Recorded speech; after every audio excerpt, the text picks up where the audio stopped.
여러분 안녕하십니까? 일요일 밤 여수 MBC 뉴스데스크입니다. 농협은 농민들이 안정적으로 농업에 전념할 수 있도록 판로를 열어주거나 농산물을 대신 판매해주는 역할을 하는데요. 그런데 고흥의 한 농협이 농작물 거래에는 거의 관여하지 않으면서 10수년 가까이 판매 수수료만 챙겨왔다는 주장이 제기됐습니다. 강서영 기자입니다. 20년 가까이 고흥에서 친환경 곡물을 재배해오고 있는 조공선 씨.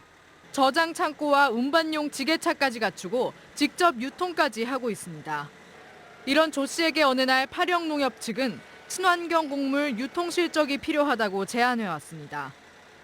제안을 받아들인 조 씨는 그때부터 거래처와 직접 거래하는 대신 농협을 끼고 곡물을 공급하기 시작했습니다. 실제로는 변함없이 조 씨가 직접 재배한 쌀을 운반하고 유통하고 있었지만 농협은 조 씨에게서 쌀 40kg당 1,000원의 수수료를 떼왔습니다. 선후배가 되다 보니까 가책에 우리 농협 실적이 부족하니까 실적 좀 찾아주시오. 그렇게 조 씨가 2004년부터 납품해온 친환경 쌀은 약 20억 원어치. 농협이 떼간 수수료는 2015년부터만 집계해도 3천만 원에 달합니다. 그런데도 정작 조 씨는 농협으로부터 지원과 배당금을 받지 못했다며 분노하고 있습니다. 농협이 유통 과정에 거의 관여하지 않으면서 거래처와 판매 수수료, 유통 실적만 챙겼다는 겁니다. 이거는 받은 물지 말고 줄 줄은 모르냐. 길이고 나락이고 뭐 이거 사갖고 지가 팔아갖고 지가 입김을 남겨줘야 되는데 지구들은 가만히 있고.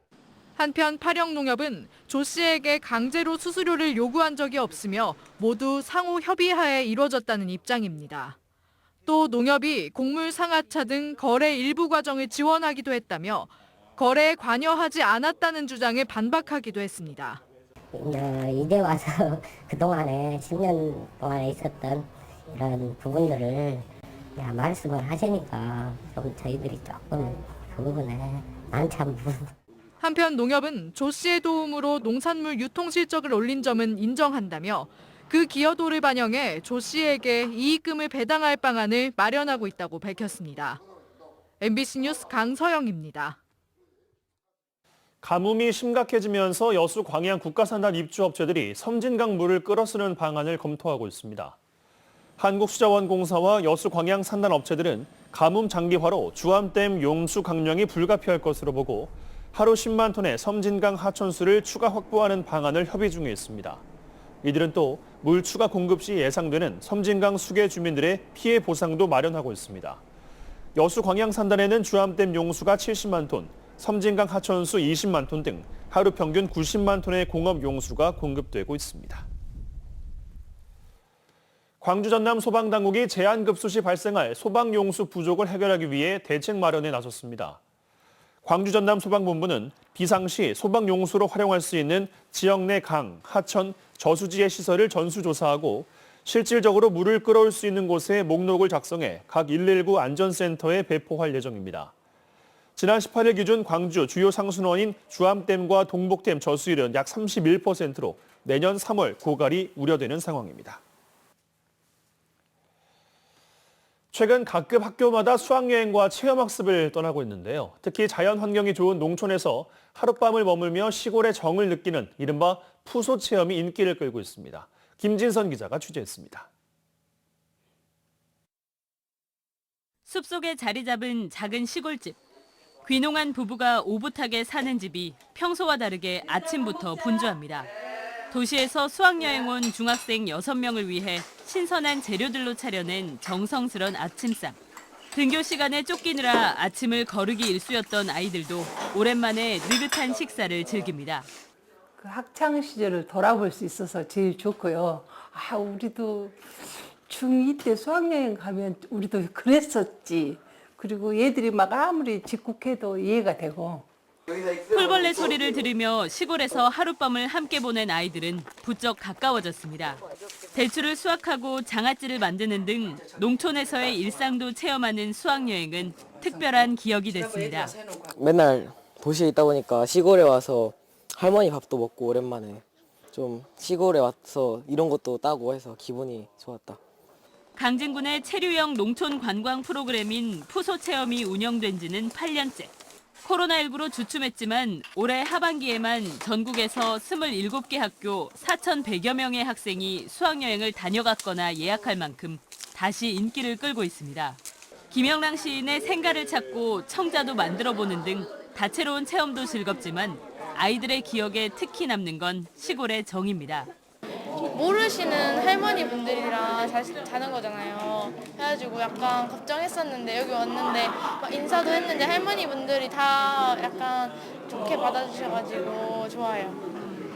푸소 체험은 학생들에게는 학교와 학원으로 가는 바쁜 일상을 벗어나 농촌에서 여유로운 시간을 보낼 수 있는 기회를 제공하고 농어촌에서 제2의 인생을 시작한 은퇴자 등 농가들에게는 소득을 창출할 수 있는 효자 상품으로 자리 잡아가고 있습니다. MBC 뉴스 김진선입니다. 내일 전남 동부 지역은 오전에 막다 오후부터 구름이 많이 끼겠습니다. 내일 최저 기온은 6에서 11도, 낮 최고 기온은 18에서 20도로 평년 기온을 4에서 5도가량 웃도는 포근한 날씨가 이어지겠습니다. 다만 일교차가 10도 안팎으로 크게 벌어지겠으니 건강 관리에 유의하셔야겠습니다. 바다의 물결은 남해서부 앞바다에서 0.5에서 1m, 먼 바다에서 0.5에서 2m로 일겠습니다. 광주와 전남 지역 어린이 통학버스 10대 중 6대가 안전 규정을 지키지 않고 있는 것으로 나타났습니다.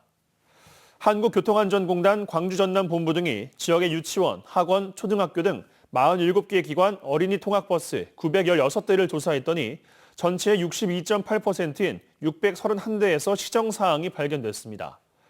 어린이 탑승 여부를 표시하는 표지 설치 불량이 220건으로 가장 많았고 승강구 위반과 소화기 불량, 정지 표시 장치 불량이 적발됐습니다. 고흥군이 전국에서 지방 소멸 위험도가 가장 높은 상위 20개 지역에 포함됐습니다. 최근 산업연구원이 발표한 K지방소멸지수 개발과 정책 과제 자료를 보면 고흥군의 지방소멸 위험도는 경북 의성군에 이어 전국에서 두 번째로 높아 소멸 우려 지역에 포함됐습니다. 여수시와 광양시는 소멸 선제 대응 지역에, 순천시는 소멸 안심 지역에 포함됐으며 신안군 등 전남 13개 시군은 소멸 위기 지역에 이름을 올렸습니다. 여수시가 지난 2019년부터 인구 증가를 위해 추진한 여수에서 한 달 살아보기 사업을 폐지합니다. 여수시는 관광체험 위주의 운영으로 인구 유입 효과가 미흡했다며 남도에서 한 달 살기 등 유사한 다른 사업으로 통합할 계획이라고 밝혔습니다.